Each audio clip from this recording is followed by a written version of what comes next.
C'est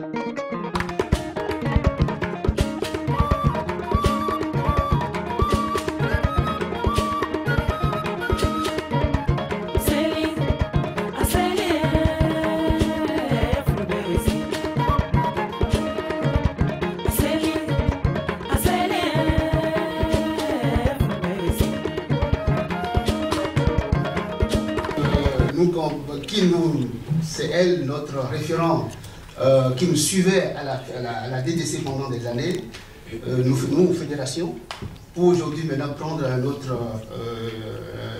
notre responsabilité. Donc je vais la laisser vous présenter son travail. Donc elle est responsable, Madame Godenzi est responsable du programme global migration à la DDC aujourd'hui. Donc, c'est vraiment un plaisir que je la revois là ce soir pour nous faire son exposé. Merci. Merci. Merci aussi le caractère pionnier et le rôle pionnier que la FGC et les fédérations ont souvent joué. On le revoit aussi sur les questions migration.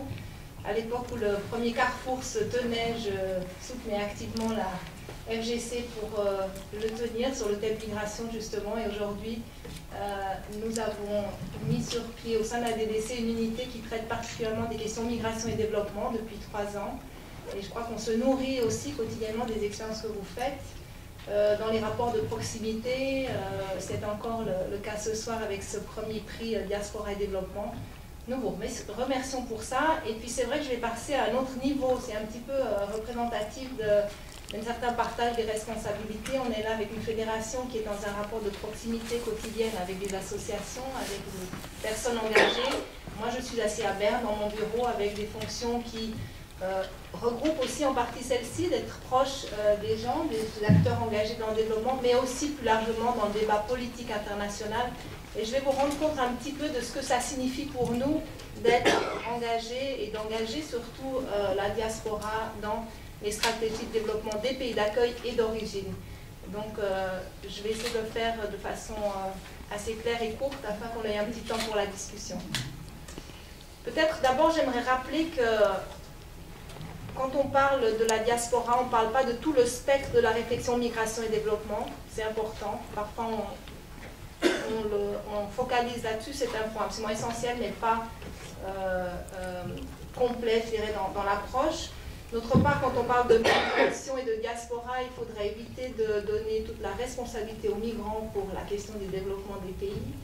Je crois qu'on a une tendance qui disait oui, au vu de l'importance des remises dans ces pays qui représentent parfois jusqu'à 50% du produit national brut, on a voulu attribuer par trop d'importance, de responsabilité à un groupe de population qui a pour premier objectif de vivre au mieux avec les siens dans un cadre propice au développement de leur communauté de famille. Donc ça, c'était pour mettre aussi le cadre. L'autre cadre aussi, une DDC qui s'engage sur les questions migration, ce n'est pas une DDC qui va dire il faudrait plus de migration, moins de migration. Ce n'est pas une DDC qui prétend avoir un contrôle de ces flux de population qui vont bien au-delà de nos capacités. Mais c'est une DDC qui se dit qu'il faudrait vraiment considérer que la migration peut mieux contribuer au développement et le faire acte des politiques en général publiques qu'on met en avant. Ça, c'est peut-être pour le cadre plus général. Alors nous avons dans notre réflexion, comme vous, et puis j'ai envie de citer l'étude qui dit le rôle joué par les associations issues de la diaspora dans les enjeux migratoires entre le pays d'accueil et le pays d'origine est un fait incontournable. C'est-à-dire qu'on soit là ou pas, vous, les migrants, nous, quand on est migrants nous-mêmes, nous sommes là et nous agissons. Alors à travers les projets, la transmission d'aide sous forme économique, matérielle, intellectuelle, je rajouterais politique, sociale, etc., nous influence sur ces relations de migration et développement. Donc je crois que ça c'est un fait extrêmement important. Ça va bien au-delà des remises économiques, ça engage les transferts de compétences, de savoir-être, de savoir-faire. Je crois que l'exemple que nous donnait Madame avec le village du savoir est éloquent à ce propos. Mais ça engage aussi, au-delà de ça, une capacité d'être acteur du développement ou pas. Et tout le monde ne l'est pas. Ça dépend également des conditions dans lesquelles on travaille. Donc pour la DDC, c'est un point absolument important.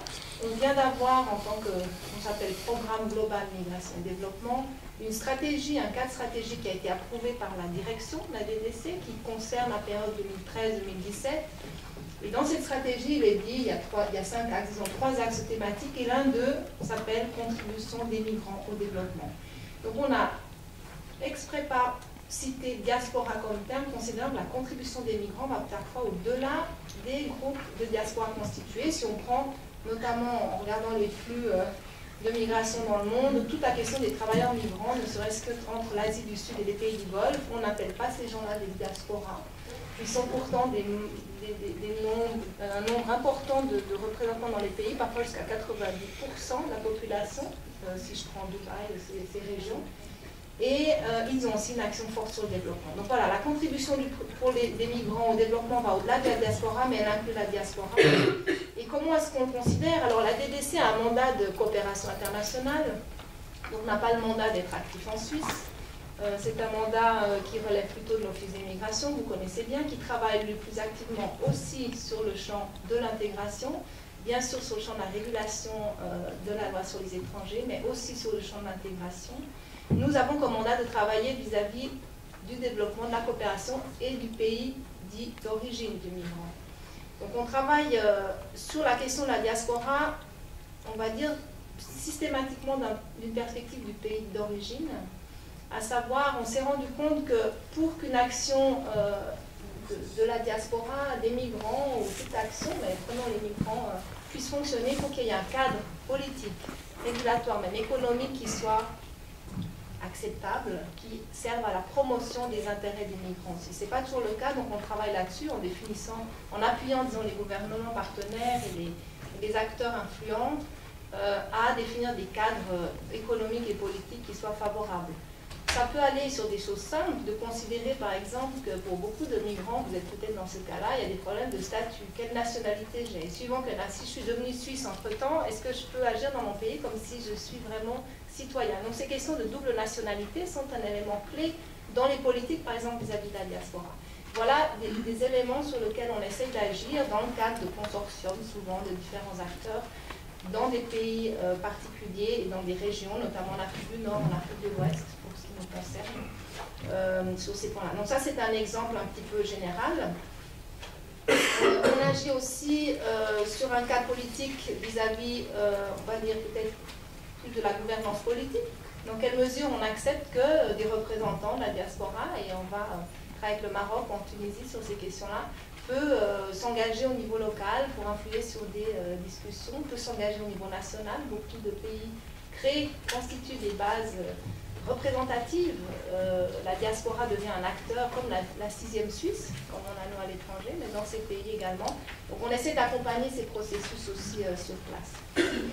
On agit aussi plus spécifiquement en voulant doter, c'est ce que vous faites à votre échelle, les acteurs et notamment la diaspora, de capacités institutionnelles pour agir, c'est-à-dire de l'avoir vraiment comme un acteur de développement au sens fort du terme, toute la batterie de renforcement institutionnel souvent qui va avec pour permettre à ces acteurs de développement d'agir et de marquer et d'influer très clairement, ou avec des projets spécifiques, ou avec des initiatives plus diverses sur leur cadre d'origine. Donc là, nous, on a quelques expériences déjà qu'on met en place, on n'en a pas encore beaucoup, on en a notamment avec le Nigeria, avec une organisation NIDOE, qui est la représentation des migrants du Nigeria en Suisse, et qui va travailler sur un projet de formation professionnelle actuellement.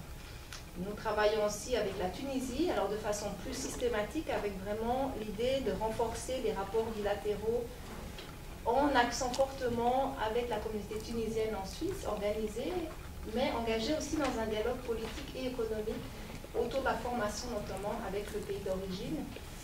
Voilà deux exemples avec lesquels on travaille de façon bilatérale, dans le cadre d'un dialogue politique plus large, qui est souvent aussi mené avec les autres acteurs de la coopération et de l'administration suisse. Mais on travaille aussi de façon plus large, à savoir, comme je disais, c'est toujours vraiment le pays d'origine qui nous importe en premier lieu en tant qu'acteur du développement, avec toute la zone de l'Afrique, la Corne de l'Afrique par exemple, où on a été appelé à faire quelque chose dans le domaine. Et puis après des consultations sur place, avec les différents représentants de la diaspora aussi de ces pays, on s'est rendu compte que la diaspora basée en Suisse n'avait peut-être pas l'impact, la masse critique nécessaire pour faire la différence. Donc de plus en plus, on a facilité la mise en réseau de différents acteurs de la diaspora de cette région du monde pour qu'elles-mêmes s'organisent de façon encore plus conséquente pour être en mesure de vraiment faire une contribution consolidée. Donc c'est un petit peu sur cet axe-là qu'on va travailler dans cette région, avec les diasporas de la Corne de l'Afrique basées dans toute l'Europe et qui commencent à bien s'organiser entre elles, parce qu'on soutient par exemple aussi un projet, Madame Diaye, elle le connaît bien, qui est une plateforme des associations de migrants en Europe versus les pays africains pour faciliter cette, on va dire, renforcement des capacités de dialogue de ces organisations vis-à-vis de leur pays d'origine, donc certains gouvernements africains, pour créer plus de passerelles, vous avez utilisé le terme, c'est ce qui nous importe là aussi. Donc voilà un autre type de projet que l'on soutient, la mise en réseau de ces associations, et à défaut d'avoir d'activités avec une ou l'autre des associations, nous avons facilité, c'est le cas de Madame Diane avec son association, mais d'autres partenaires aussi, le film notamment et d'autres, à pouvoir intégrer ces dynamiques plus européennes dans lesquelles il y a une réflexion sur le renforcement des capacités, etc. Et dans cette réflexion que nous menons, je vous rappelle, on a 3 ans, on a eu beaucoup de sollicitations et de demandes, aussi d'ordre beaucoup plus général, qu'il a fallu répondre. Nous avons et nous sommes en train de réfléchir sur la base des expériences faites par vous, les fédérations de proximité, avec les associations en général et plus encore les associations migrants, dans le cas de ce que vous avez présenté. Mais nous avons aussi, nous regardons l'expérience du FIM, qui est la Fédération fêtière des migrants en Suisse, qui s'est plutôt organisée autour des questions d'intégration, mais où il y a on sent un appel, une demande pour s'organiser autour des questions de coopération. Nous essayons là, nous essayerons là dans le futur, et ça fait partie des projets, de créer un mécanisme qui peut répondre à la demande légitime d'associations basées en Suisse qui auraient l'intention de s'engager avec, comme disait Olivier Berthoud, aucune concession faite à la question de la qualité et de l'impact des projets de développement qui seront menés. Donc il y a une réflexion en cours sur laquelle on va certainement à un moment ou à un autre vous associer pour voir quelle serait la meilleure façon, sans donner l'illusion que nous devenons une banque du développement qui vise à financer X prix de la diaspora et qui ainsi va avoir une légitimité institutionnelle. Non, nous allons rester sélectifs dans les projets que nous allons soutenir. Il faut que ceci soit innovant, qu'ils apportent une contribution particulière. Mais nous avons ce besoin et ce devoir, je dirais, de répondre à une demande qui, comme on l'a dit, se forme et qui, nous espérons, pourra être aussi intégrée au niveau des mécanismes qui déjà existent, tels que les fédérations ou en Suisse allemande, on a d'autres systèmes aussi. Voilà pour ce qui relève, je dirais, de l'action vis-à-vis des pays d'origine, comme acteurs de développement. J'aimerais peut-être encore donner 2 autres points. Quand j'ai parlé là, je n'ai pas forcément parlé non plus de la question de l'intégration. J'ai dit en Suisse, clairement, ça relève du mandat de l'Office des migrations. Par contre, quand on se retrouve en discussion ou en travail avec, prenons la Tunisie, qui est un bon exemple, nous nous trouvons confrontés dans ces pays-là à des questions qui relèvent aussi de la question de l'intégration. Et là, nous avons aussi la demande qui se fait, ou l'intention d'aider ces pays à faire face non seulement à la question de l'émigration, à savoir la diaspora basée à l'étranger, mais à la question de l'immigration qui se pose parfois et de plus en plus avec des questions que l'on connaît, liées à l'enjeu de la cohésion sociale, pour dire rapidement. En Tunisie, au Maroc, on sait que c'est toute la problématique, par exemple, des migrants subsahariens qui se retrouvent coincés, bloqués dans leur destination vers l'Europe. Comment aussi, dans une logique de politique nationale tunisienne qui prend en compte la migration en lien avec le développement, considérer tout cela, quelle politique mettre en place? C'est des choses sur lesquelles on travaille, toujours sous l'étiquette migration et développement, au Maroc et en Tunisie notamment, avec des projets de gouvernance locale. Comment, au niveau d'un village, d'une communauté, c'est plus haut que le village, disons, d'un canton, logique administrative un peu plus élevée, considérer tous ces aspects-là. Les migrants issus de la diaspora, quelle peut être leur contribution, mais quelle peut être la contribution également de ceux peut-être qui ne sont pas partis, qui aimeraient, de ceux qui reviennent dans des conditions souvent difficiles, mais aussi de ceux qui y sont à intégrer, parce qu'ils sont aussi là, ils sont présents. Donc ces réflexions-là, on les met toujours au type de migration et de développement. Ensuite, un grand axe de notre travail, il est politique. Comme vous savez peut-être, les programmes globaux de la DDC ont été mis en place il y a 3-4 ans dans le cadre d'une réforme et qui a voulu compléter les actions déjà menées au niveau de la coopération régionale, comme on l'appelle, plus classique, bilatérale, qui opère dans les pays du Sud, mais qui opère dans les pays de l'Est aussi. Donc compléter ces actions avec une vision plus politique, c'est-à-dire une vision dans laquelle on est inscrit dans une discussion entre les différents États, que ce soit au niveau régional, au niveau international. Et là, on est extrêmement présent. On a, si vous le savez peut-être, contribué à organiser le Forum mondial Migration et Développement à Genève l'année passée. Vous y avez également joué un rôle, vous avez participé. Dans ce cadre-là, on a acquis une reconnaissance qui nous permet de dire des choses et d'être entendus et reconnus. Dans ce cadre-là, nous promouvons aussi un respect et une reconnaissance des actions de la diaspora. Nous recommandons et promouvons aussi d'aller au-delà du petit projet, qui est quelque chose d'important mais qui n'est pas suffisant. La diaspora, c'est un acteur au sens également économique et politique plus large. Nous promouvons aussi et surtout une intégration, et je m'arrêterai là, des migrants ou des représentants des diasporas dans des processus de définition de développement de leur pays, qui peut aller jusqu'à, et souvent, à des processus d'inclusion politique d'une activité vis-à-vis de leur pays d'origine. Donc voilà, je m'arrêterai là, je crois que le champ est vaste, je suis prête à répondre à vos questions. Nous sommes disposés à développer nos actions vis-à-vis de la diaspora, nous allons le faire, nous réfléchissons à comment le faire au mieux dans la réponse à apporter en Suisse. Nous le faisons déjà abondamment aussi plus largement. Et puis, je crois qu'au-delà de la question du développement, c'est-à-dire nous et eux, de plus en plus on est nous et nous, à savoir on est dans une même barque, comme disait le slogan il n'y a pas si longtemps, parce que les enjeux de migration ne sauront pas être résolus tout seuls par les pays dans leur souveraineté nationale. Seul le partenariat, la discussion, les logiques multilatérales permettront petit à petit de résoudre les enjeux qui nous dépassent. Donc on est un peu tous dans le même bateau et on joue un peu le rôle de pont, de passerelle, comme vous l'avez dit, entre deux mondes, et on aimerait continuer à le faire. Voilà, je m'arrêterai là. Merci bien.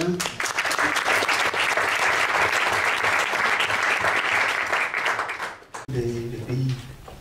Est-ce que c'est parce que j'ai ouï dire que lorsqu'il n'y a pas un pays comme la Tunisie ou le Nigeria, c'est plus lequel, quand vous n'arrivez pas à déterminer ce cadre-là, la DDC suspend ses aides. C'est peut-être que j'ai mal compris, hein, mais... Alors, je ne sais pas exactement... c'est-à-dire que quel est le cadre politique et politique et économique, ça veut dire quoi exactement? Dans ce que je pense, simplement pouvoir agir dans un pays, ou pouvoir investir. Prenons l'exemple du Kosovo. Kosovo, la particularité intéressante quand on est en Suisse, c'est que la diaspora du Kosovo est la plus nombreuse. C'est-à-dire c'est là que le peuple kosovar, donc c'est une proportion, c'est un nombre important. Donc on pourrait penser que les relations avec le pays d'origine se font de façon plus aisée. Mais si on n'a pas vu autant d'investissements et de relations économiques fortes se développer jusqu'à présent avec la diaspora en Suisse, c'est parce que nombre de conditions de base relatives à l'investissement, comment on appelle ça, l'environnement économique favorable n'étaient pas présentes, à savoir des questions certainement de transparence, de corruption, etc., ne permettaient pas à la diaspora de s'engager plus massivement. Parce que finalement, comme disait, je crois, Olivier Berthoud, à un certain moment, on n'est plus vraiment diaspora ou pas diaspora, on est un investisseur, par exemple, avant tout. On est un acteur de développement avant tout. Et les standards de qualité font que nous nous retrouvons réunis avec certainement des petits plus.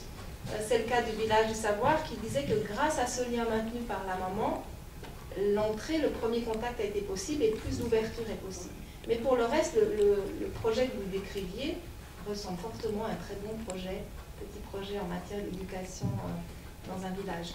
Donc il y a un moment où les frontières sont meubles. Donc je crois que la question de la conditionnalité à laquelle tu fais référence est bien autre.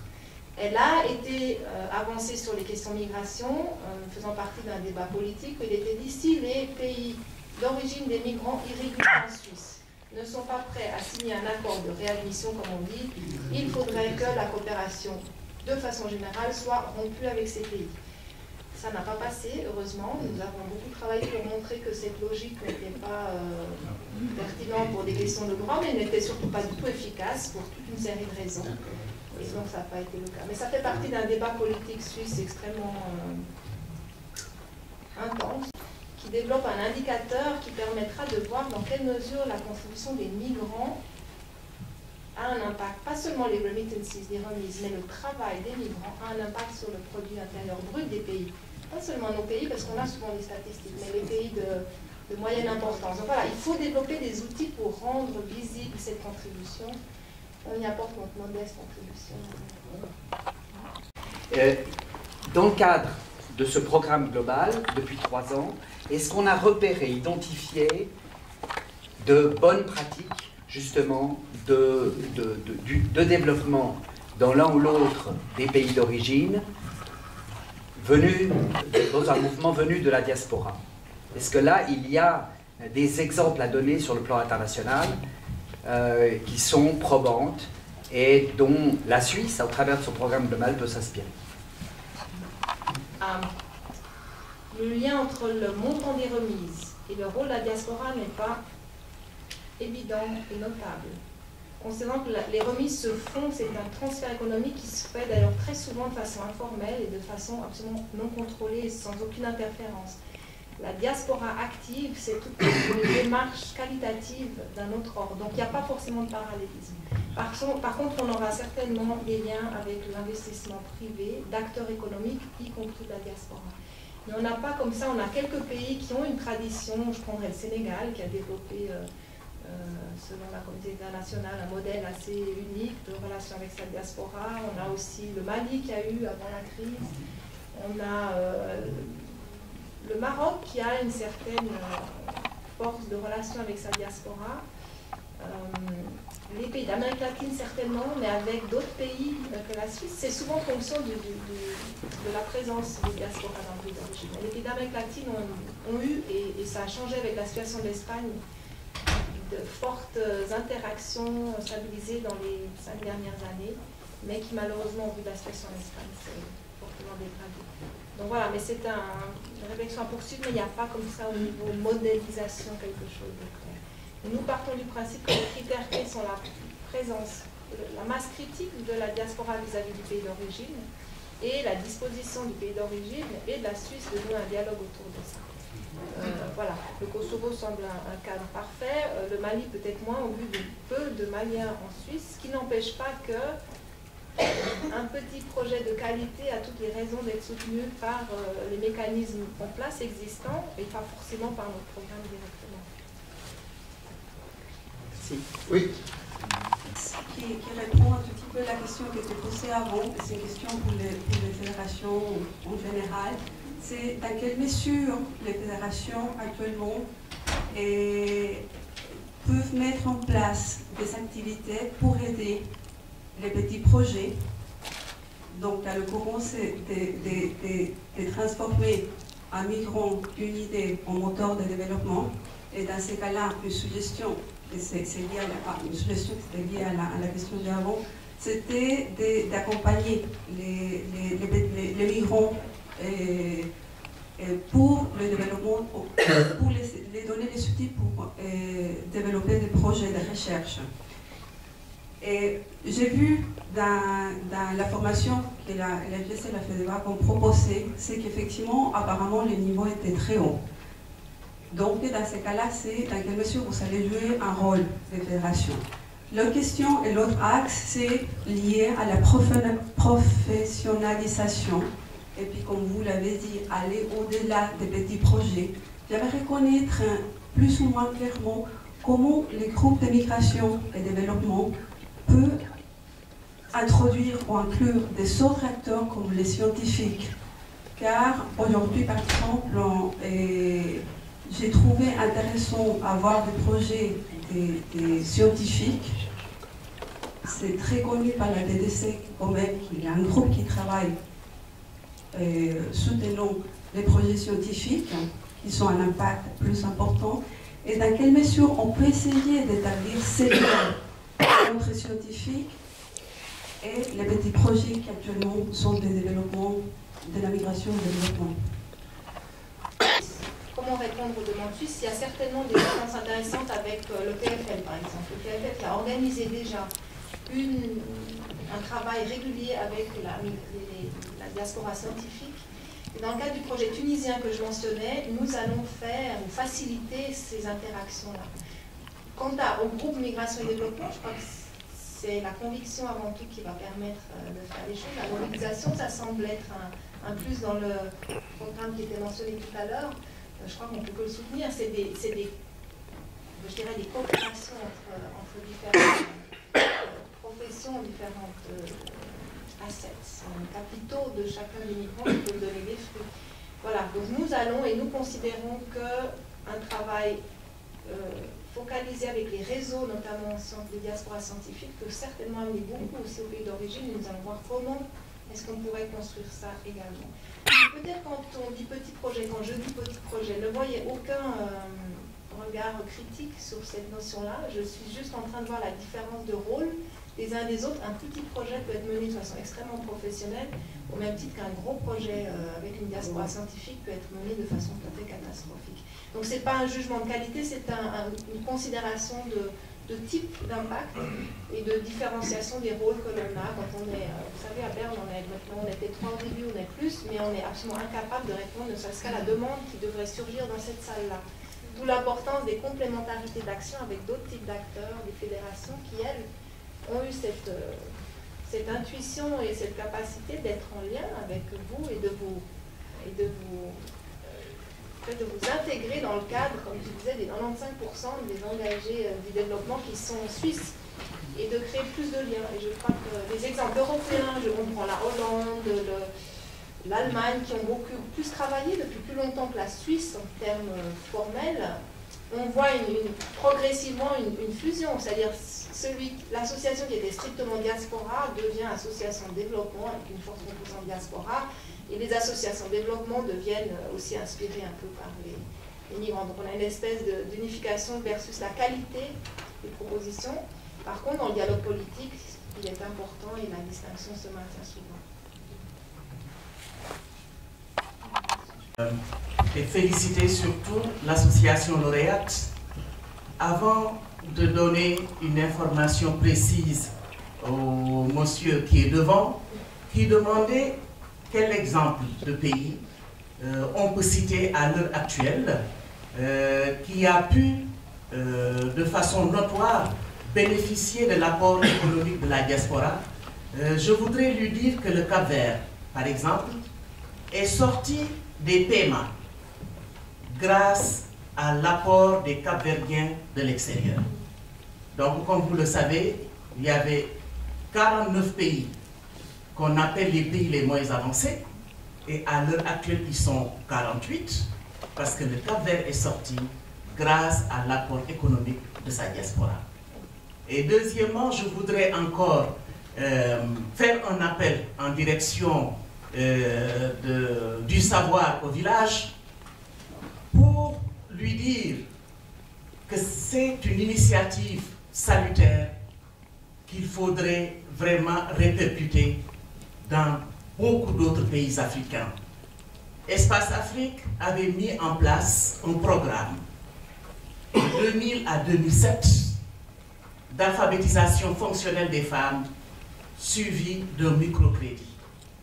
Donc, ce programme-là peut être réveillé à tout instant, puisqu'on a le statut consultatif au niveau des Nations Unies dans le domaine de l'éducation, mais aussi la coopération suisse à travers la solidarité internationale, je pense, peut être sensible à ce genre d'initiative.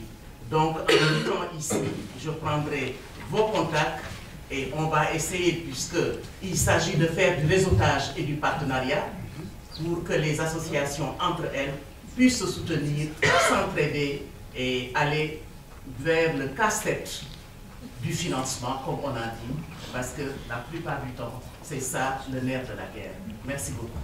Je suis sûre d'être d'accord avec vous.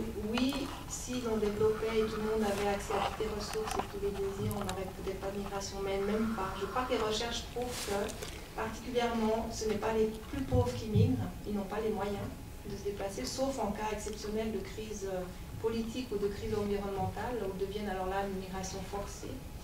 Mais c'est plutôt les gens qui ont un peu de ressources pour bouger, c'est les pays à ressources moyennes, parce que la migration a toujours fait partie de la logique du développement des communautés en général. Donc, je crois que c'est pas si simple. C'est vrai qu'en contribuant, et c'est le cas certainement dans le village de Madame au Maroc, à renforcer la capacité de création de ressources par ces gens, il y aura moins de mouvements. Mais encore une fois, dans d'autres régions, le mouvement va continuer. Donc l'enjeu, ce n'est pas tant le mouvement en soi, c'est les conditions dans lesquelles se fait ce mouvement et comment réutiliser les richesses qu'il apporte.